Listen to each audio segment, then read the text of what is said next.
All right. Well, we are going to get into our sermon today, which is committed or content. So I kind of stole this at the time of our Bible study. We were doing, when Matt asked me to preach, our Bible study was reading the book, and we still are, Not a Fan by Kyle Heinemann. And so he talked to me, told me what I'd be preaching, and it kind of hit me that as we go into the new year, a good thing we need to question is, as Christians, are we committed to God, or are we just content in our relationship and in our faith?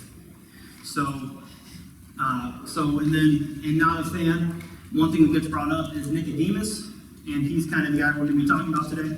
If anybody doesn't know Nicodemus, he's a Pharisee. The Pharisee, that was one of the groups of Christians in the Bible. And when you look at them, they are known as Bible all-stars, the Trivial Pursuit experts. These are the people that if you wanted to know something about the Bible, they would give you your answer. And they weren't the greatest followers of Jesus. They were really good at telling you the rules, and then not so much on living a life committed to God. So it's a fine line of they know the Bible, but they don't know how to live it out. On top of that, Nicodemus was also a member of the Sanhedrin, which that was the exclusive or the higher up Jewish council. They're most famous for the unjustifiable trial of Jesus that led to his crucifixion. So and then the last one we have there, we have a committed follower of Jesus with a question mark. So, talking about the Pharisees, we're going to start with a Bible verse about that. So, and that's out of Matthew 15:8. It says, "These people honor me with their lips, but their hearts are far from me." So just to kind of give you Jesus' opinion of the Pharisees. So, I mean, like we were saying, they're really good at telling you how to live your life, and at the same time, very good at not living that life out. So, when you have a Pharisee teaching you, you want to listen, but you also want to make sure that you're living your life committed to God. So, let's jump into the main text for today, and that's going to be out of John 3. And this is where we get introduced to Nicodemus. So, there was a man named Nicodemus, the Jewish religious leader who's a Pharisee. That sums up saying he's a Pharisee who was a part of the Sanhedrin. After dark one evening, he came to speak with Jesus. "Rabbi," he said, "we all know that God has sent you to teach us. Your miraculous signs are evidence that God is with you." So, I mean, if you read this is a great text. It shows that Nicodemus comes to Jesus, and he just is all in. You know, your proof, your miracles, the healing you've done, the stuff you have performed shows me that there is nothing else to say than you are from God.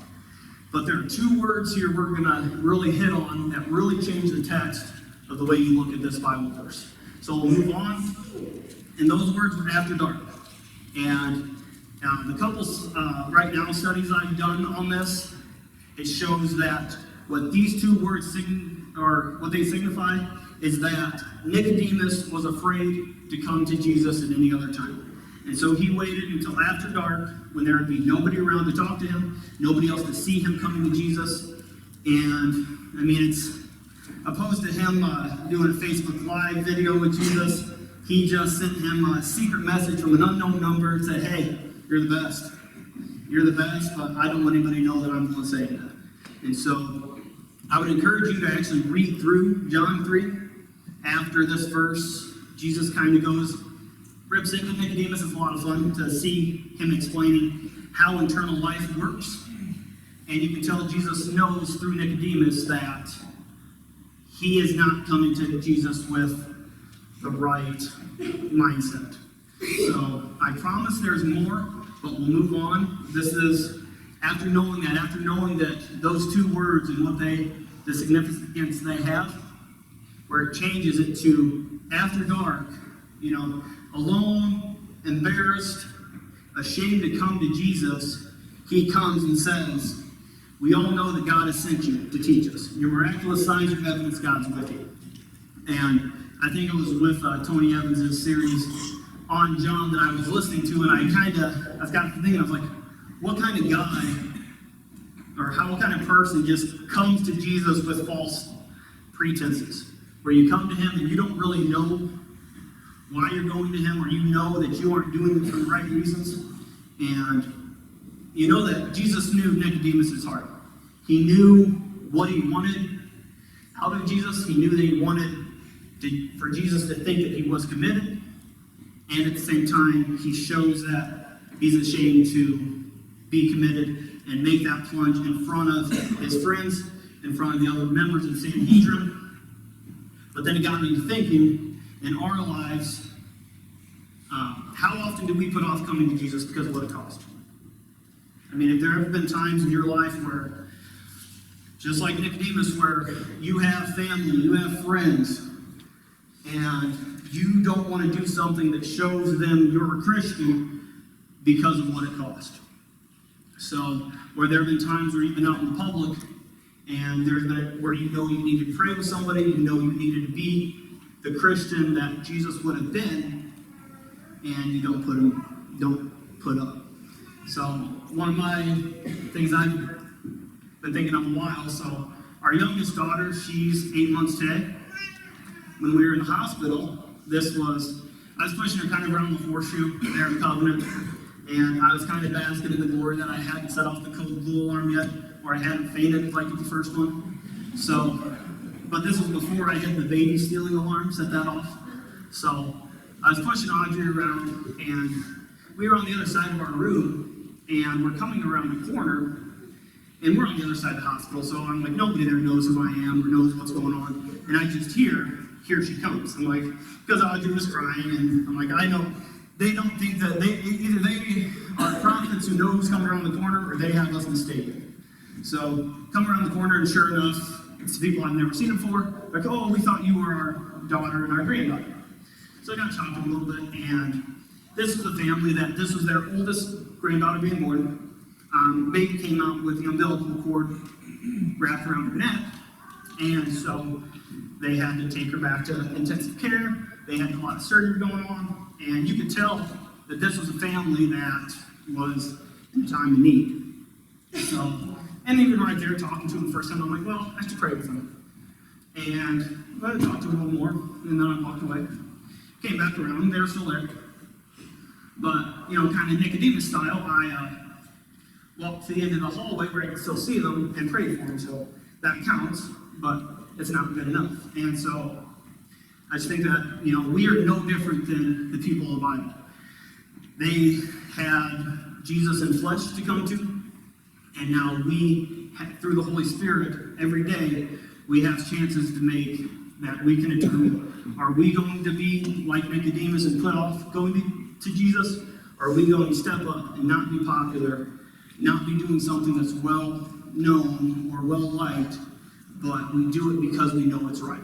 So I would just encourage you to, if you have times in your life where you've thought about people in your life that you should have shared the gospel with, places where you could have been that example, and just think about what could you have done better, and reevaluate for the future to be able to make everybody see Jesus through you. So, and then to kind of hit on that, God knows what are places in our lives. You can come and say that for whatever reasons you didn't do that. Whether it's something at work, something in your personal life, whatever it is, God knows. He sees it all. He sees right through everything we do. We can try to come up with it with whatever good excuses we want to say, hey, I didn't come to you because of this. I didn't do this for this reason. I mean, you can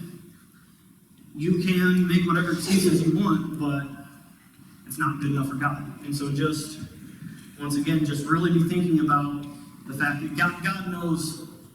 He knows every thought we've ever had, we're going to have. And if we're not going to be sincere with him, he can see it. So we'll jump ahead in John. This is going to get us to chapter 7. This is essentially the trial of Jesus. So this is the Sanhedrin. I mean, they've all but hung Jesus on the cross already. There was not a lot that you could say at that point to defend Jesus. Jesus, they actually say, didn't mount much of a defense. but at the same time, there was nothing that anybody could say or do that was going to change their mind. So the Sanhedrin is meeting. The guards have already arrested Jesus, and like I said, they're already find him guilty. So they're all Sanhedrin's talking together as a group, and finally Nicodemus, after talking with Jesus earlier, had kind of gotten a little wake-up call and say, hey, there's going to be times where it's not going to be popular, it's not going to be the right thing to do in front of them, but it's the right thing that needs to be done. So we read there that, we're really just in the middle of the trial, or the Sanhedrin talking. It says, then Nicodemus, the leader who had met with Jesus earlier, spoke up. Is it legal to convict a man before he's given a hearing? He asked.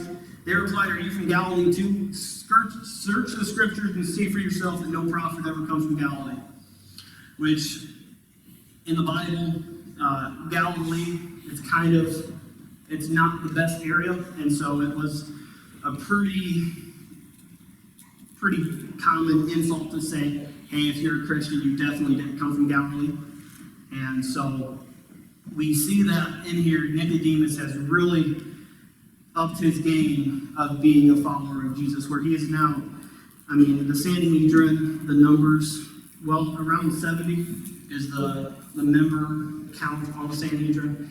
And I'm going to guess if the number is 70, that there were 69 guys that were all in on crucifying Jesus. And so to have the fact that you have that many people against you, and to really be willing to come out and say what he says here in chapter 7, shows that, after Jesus kind of laid into him, Nicodemus's thought of his mindset's really changed. So, and we see with that he's gone from being a bystander to a committed follower. He's risking so much by standing up to the Sanhedrin and just telling them, hey, we have got to be fair in the trial of Jesus, and we also need to listen to him when we're going to do this before we carry out a possible execution of somebody. And so, it's huge to see that the difference between chapter 1, where he comes after dark, or chapter 3, where he comes to Jesus after dark, and he's just so embarrassed to have anybody possibly see him, that he's now jumping on board by standing up for Jesus in front of the Sanhedrin and telling them that, hey, you've got to be living a life that's devoted to Jesus. So, as we move on, we're going to finish out with what the last time we hear about Nicodemus in the Bible. So, then we jump ahead to chapter 19 of John, 38 to 39. This is after Jesus' death. So, it says, afterward, Joseph of Arimathea, who had been a secret disciple of Jesus because he feared the Jewish leaders, he asked Pilate for permission to take down Jesus' body. Pilate gave him permission. Joseph came and took the body, but along with him came Nicodemus. So, and then it says, Nicodemus, the man who had come to Jesus that night. He brought about 75 pounds of perfumed ointment made from myrrh and aloes. So, the first thought of that was, how many people here have lifted something 75 pounds? And then how many people have brought 75 pounds of perfume anywhere and done something with that? Got me to thinking about the time I took a shower late at night and sprayed some deodorant on, and you would have thought my wife thought I put 75 pounds of deodorant on. And so what we see with that is that this is Nicodemus, and the last time that he might think that he's going to see Jesus, I think Tony Evans had said it the way that he is bringing this for a burial for Jesus, and he is giving him the burial of a king. So, it's kind of a cool story to look through, to just watch him transform from being somebody who's very much into the culture of the other members of the Sanhedrin and the Pharisees, to where he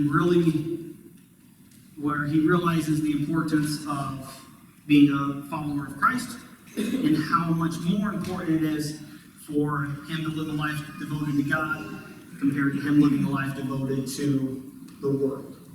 And so that's what we have on Nicodemus, and then we're going to jump into the difference between commitment and contentment. So, as a committed follower of Christ, really there should be one thing that you want to hear when the day comes where you're standing before God. And this comes out of Matthew chapter 25. I encourage you to read that whole chapter. It's just the explanation of what heaven's going to be like for us. So this is probably one of the more well-known verses to tell us what's going to be waiting for us when we live a life devoted to Jesus. And that is, well done, my good and faithful servant. I would imagine that everybody here has the chance. You can look at your own life and you can tell, are the actions that I'm doing, is that going to gain me acceptance from God? So I would just really challenge you to look at your life and see what areas do you have that need worked on, and where can you make changes to show the world that you are a follower of Christ. So, and then we'll talk about commitment here, and just some steps we can have for becoming a better follower if we aren't, or if we are a follower, just ways that we can keep growing.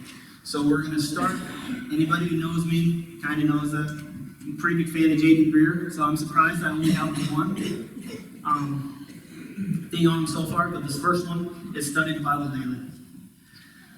We were very lucky. Our last small group we had a men's small group, and we had about 8-9 guys that were really trying to grow together as Christians, and just what can we do to better our lives. And the one thing we always hit on was studying the Bible, and just what can we do and how can we do it to show others we're Christians.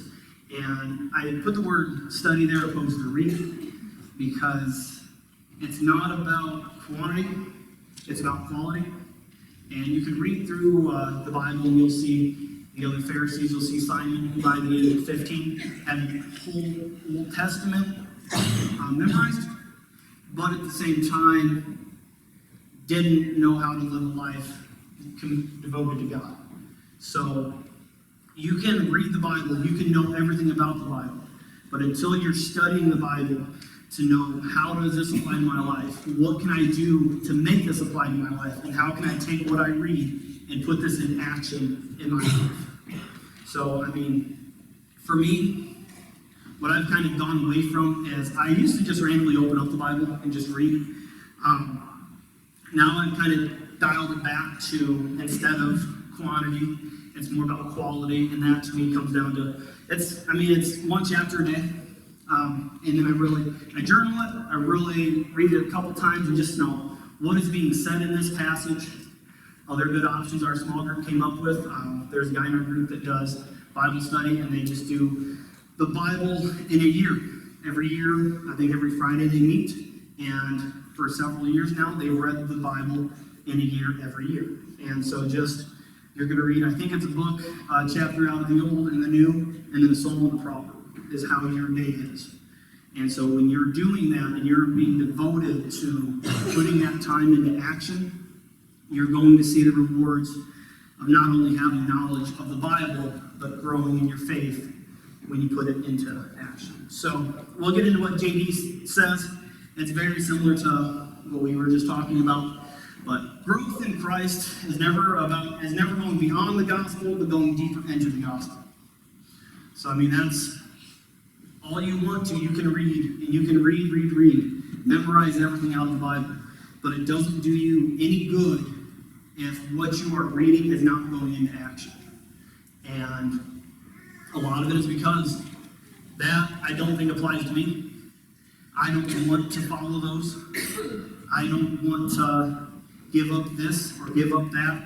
I'm happy the way I am, and I don't need these rules to change that.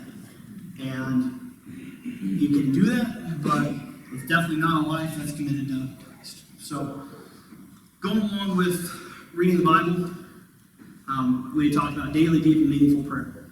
So, this was another one where it's always fun with a small group just to see when you have the different levels of commitment in Christianity from people who are maybe newer, haven't been saved long, might not even be saved. They just want to know, what is this Christ guy all about? To the higher ups that have been around a while, and just to know when you ask them, how do you pray? And I don't pray, or what kind of prayers are you praying? So I would just encourage you guys to be making sure that when you're praying, it's God knows our thoughts. He knows what we want to say. And I had a Bible verse for this, but that kind of got scrapped after a little awakening for me. But 3 weeks ago, our family, we had a family friend of ours, had an incident at his house, which actually led to him being, some of you know, so I told some of you, he was unresponsive in intensive care. Just a freak accident, and just one of those things that you don't know why or what happened. And that kind of woke me up to prayer. I honestly don't know when it hit me. There was a day since that had happened where I got to thinking, I'm like, why has it taken this? And I'll say that I probably prayed like I've never prayed before. So I mean, daily, multiple times, about him and his family, and why has it taken this to get me to wake up to how important prayer is? And when you talk about the relationship you have with God by prayer, I mean, I kind of came to realize that that level of prayer, that should have been there years ago. It shouldn't have taken an event like this, and that's what you'll see a lot of times is people love to go to God in times of despair, and then when it's you're having life's good, life's comfortable, that's when that prayer level drops off. And so just seeing that happen and kind of watching, I mean, there's been nothing but miracles that's come out of Jared's incident. He went to intensive care on Saturday, unresponsive, nobody knowing what the next hour is going to bring, what the next day is going to bring.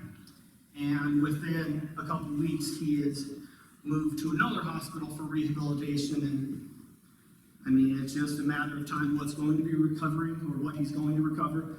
But there's nothing but the grace of God that fixed that situation. And there's no explanation other than that for it. So then we'll move on to being involved in your church.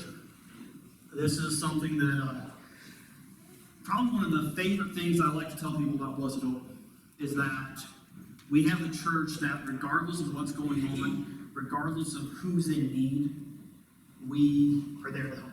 And there's never a question who it is, why are we doing it, where is it, how much time am I committing. It's all about when can we go. And I mean, if you guys aren't involved with this church, we have so many teams here. I mean, if you just showed up here early before a service one Sunday and you stayed through both services, you would just see a lot of different teams in action to make that Sunday happen. So, and then we'll move on to talk about that. And this is out of 1 Peter. And it says that God has given each of us, there's not a person in this room that doesn't have a spiritual gift. And it's something you can use to expand the kingdom of heaven. God has given each of you a gift from his great variety of spiritual gifts. Use them well to serve one another. So you might be thinking about, what gift do I have? Or you might even think, I don't have a gift. It's not the case. It's all about what do you use, what gift you have, and how do you use it. So for some people, it might be general labor, where you can't, you're not gifted, you don't think that you can speak, you don't want to be up here, but you can bust your butt to help the church, the building. There's going to be with children. I mean, anybody that's done the children's stuff down there knows how chaotic it is. And you have people who love it. And there's, it is a nice vacation to be up there. So that's why I'll go a little longer just so we can all do that. But, all right, then we'll move on to discipleship.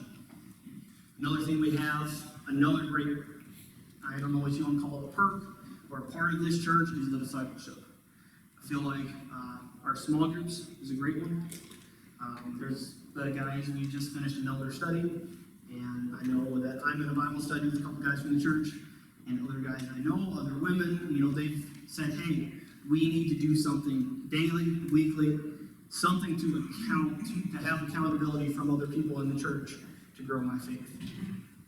And so we're going to talk about some different levels of discipling here, and just how does that work in our lives, and what can we look forward to. So we'll move on with that. We have 3 different ones. For me, the 3 types of relationships you need. The first one is people you can look up to. These are going to be your pastors. These are going to be your elders. For me, one of my favorite things lately has been some podcasts online. J.D. Greer's Church Summit, they have an awesome sermon series they've been working through the whole year. And then another one's Kyle Eigelman's church out of Kentucky. They have an incredible series, and you listen, you grab your Bible, and you're able to listen from your home to a church in South Carolina, and just take what they're telling you to grow your faith. And it's the same in here. If you're new to your faith, if you're new to the church, we have an awesome group of elders. We have some incredible pastors, staff. Come to it. You can come to them and say, hey, I need some help to grow. And I would imagine anybody who's a Christian is going to set you up with people to help you do that. So next we have the people kind of at our level. And this is going to be, I feel like a lot of this, you're going to gratify towards people, or you'll move towards them that are at the same level in life either. For me, it's husbands, fathers of young children, just guys who understand where I'm coming from. And, to know that I'm not the only ones with the issues in marriage, the issues in parenting.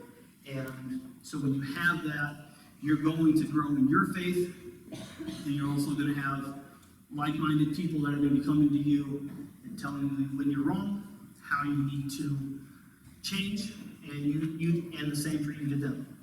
So, but probably the most important one, this is going to be the one that's going to make or break you discipling to the world, is people in your life, whether it's family, whether it's friends, co-workers, neighbors. Do you have people that are looking to you as the example for what a Christian is? So I would hope that you guys all do have one person in your life that they're not a Christian. And you also know that what little time and effort they see you, whether it's a lot as a family member, whether it's not so much as a coworker, that if they know you're a Christian, the impression you give them is more important than anything. So when you live out a life that is not following Christ, and you expect to be able to share the gospel with somebody who's already been looking up to you, you are going to find yourself in a very tough spot when what all they know as Christianity is you. And if that's not right, you've got yourself behind the 8 ball before you even share the gospel because of what you say, what you do. And what I really like about this is JD's churches and the Summit Church, what they did, they're finishing it up this week with, they spent a whole year on a Who's Your One sermon series on every person in this church should have one person that you can share the gospel with. And there should be no excuses. There should be nothing holding you back from sharing the gospel. And so it's just crazy to see about the number of people that have shared their faith and have gotten out of the comfort zone of being content and have jumped onto the committed side. So, I would encourage you guys, if you have a phone, internet, get on Google Podcasts and look up Summit Church. I think I'm in March now is where I'm in their series. So, and then the last one we're going to talk about is putting the gospel above everything else. There's nothing you can do in your life that's more important than living a life committed to God And in order to do that, the gospel has to be at the top of what you do in your everyday life. There is nothing in this world that's more important. There's no job. There's no friendship. That's more important. And we might want to say that there's, well, if I'm all in, I can't have this. There's whatever, if it's an addiction you have, whether it's alcohol, just something that you want to hold on as your crutch when you can't do that. You cannot do that with God. So we'll finish this section by talking about probably my favorite Bible verse, where it just sums up putting the gospel above everything else. So this is out of Ephesians, and this is chapter 121, and it says, "For to me to live is Christ, and to die is gain." So if that doesn't tell you what living a good Christian life is, I don't know what will. But if you're going to live a life in Christ, there is nothing you can do in heaven but gain. And so you have people that, if you want for me to live as something else besides Christ, you're not gonna, and to die is gonna be lost. But when you can know that you are living a life in Christ, all that's going to happen when you die is gain. So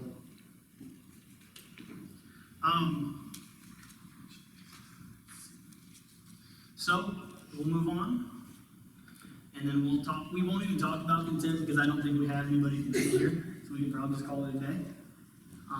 But we'll talk about what's contentment look like, and what do people who live a life not committed to Christ, what's the difference going to be? So we'll move on to Matthew. This might be a little hard to read, but I did that because of showing the importance of what the words say. So this is Matthew 7:23, where it talks about, "I will reply, I never knew you. Get away from me, you who break God's laws." So he's talking about on the day of judgment, the people you have that live godly lives, that in their opinions, they are a follower of Christ. They've gone to church, they've prayed, they put money in the offering. But the core values of their lives were not lived out to benefit Christ. And what's hard for me with this is you almost want to, or for myself anyway, I almost accept it, or like when you have somebody who's so defiantly against God, like, I'm all in on being against God.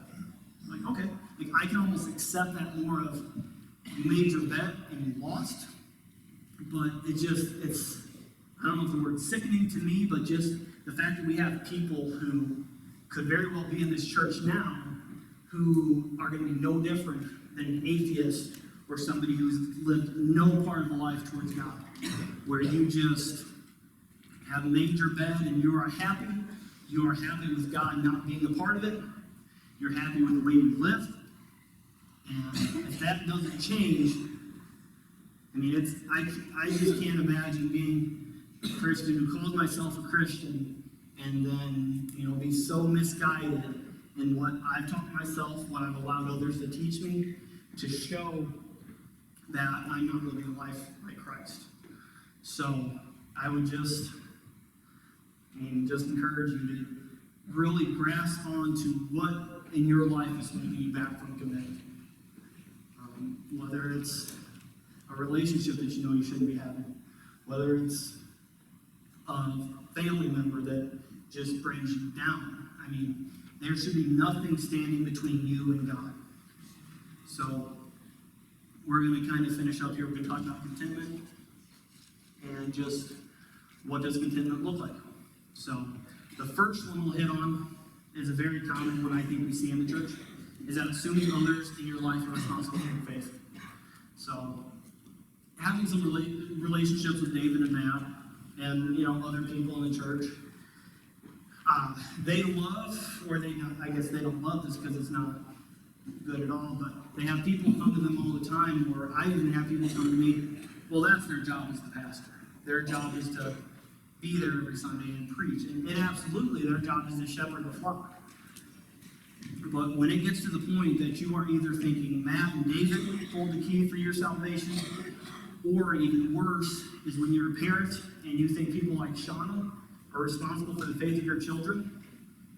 That is just not a good position to be in.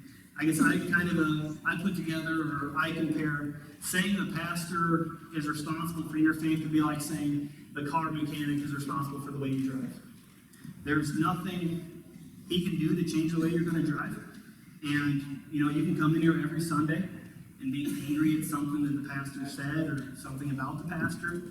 And if it's a core value difference, you absolutely should be confronting them on that, offer something to the gospel. But if you just want to be in denial about something and put the blame on somebody else, go ahead, but it's just not what living a life committed to God looks like. So then we'll move on to the family, and this is kind of for the guys especially. But neglecting your duties as a Christian and growing in faith in your family. So a lot of research between my Bible study, between small groups, just some research I've done. It's always fun to see the number when you talk about divorce rates, when you talk about children who grow up to live as a committed follower of Christ. That comes down to when both parents in the house are followers. And both parents are praying openly, they're praying together. And then you see it slide down as soon as the father of the house isn't involved. So when you have the men that, for whatever reason, don't want to be committed, you see that number just slowly decline.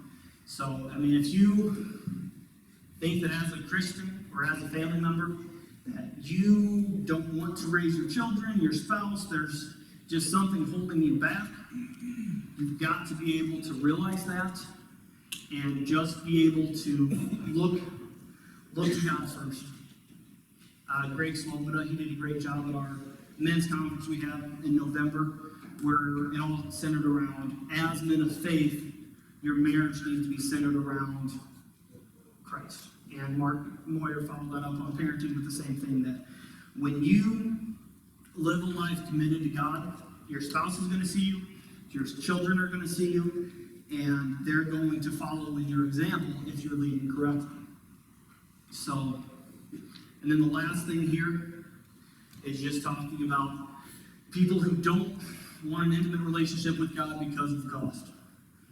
We've talked about this all day. When you have things in your life that are more important to you than God, you are going to get nowhere in the afterlife. You might be happy now, you might think you're happy now, you might think the things you have now make you happy, but in reality, that's far from the truth.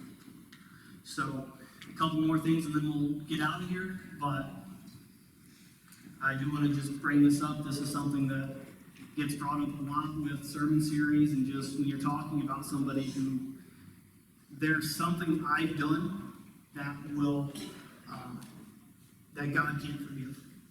There's something in my life, in my past, and I guess I took it out because I thought one J.D. Greer quote was enough, but it's part of his prayer he has, where it's a prayer he has in a couple of his books, but it goes something along the lines of, there's nothing you can do, and nor is there anything you have done to earn the love of God more.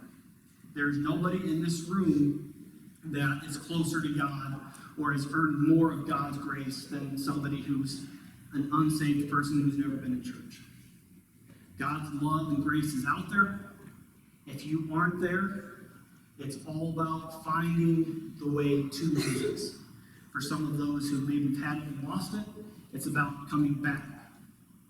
So, I think we've got a question for everybody. I would imagine, if you haven't been sleeping too long, you should know what the question is. But it's going to be, are you committed or content?